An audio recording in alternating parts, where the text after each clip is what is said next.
For TraderInsight.com, I'm Adrian Manns. Let's go over what happened with Apple Computer this morning. Lots and lots of opportunity on this one. Came in the day after earnings. Earnings were announced yesterday after the close. Big move to the upside. Apple beat the street. Apple also raised its guidance. We had a stock that was trading way up here into this 217.72 range. First thing this morning, 218.32. That established the highest high of the session.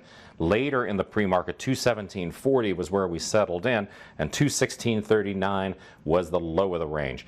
So what was the rationale for the trades that we took this morning? So initially we were looking at the short side of the market. We thought maybe it was going to come in because of what this was doing here and the fact that it was FOMC day. So as soon as we saw this move to the downside, our expectation was we might get a move down below 216.39. Actually 216.35 was that last bar low, and if that would happen, we would short it into those volatility bands that we identified yesterday. Didn't happen.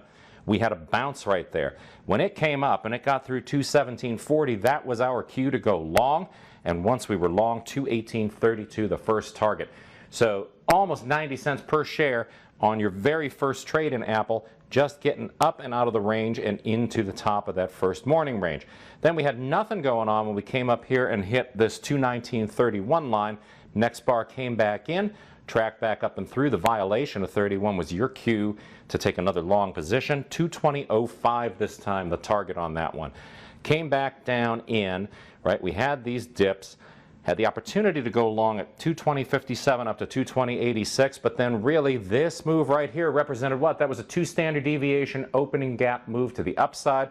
Baltimore chop entry got you in right below the low of that bar, $220.05, all the way down to 219.31. Beautiful Baltimore chop entry and exit.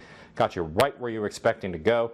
And then after that, it was this reversion move back up into the range. This gave us an infield fly setup with then an extension back down to $218.32. Put all the pieces together, focus on what we did at boot camp, focus on what you've been doing and what you've been learning all along, and these trades ought to start coming together for you real quick and making a whole lot of sense. So if you have any other questions, shoot me an email, adrian@traderinsight.com. I hope you had a great trading day today and an even better one on deck for tomorrow. It's the best trader education anywhere, only from TraderInsight.com.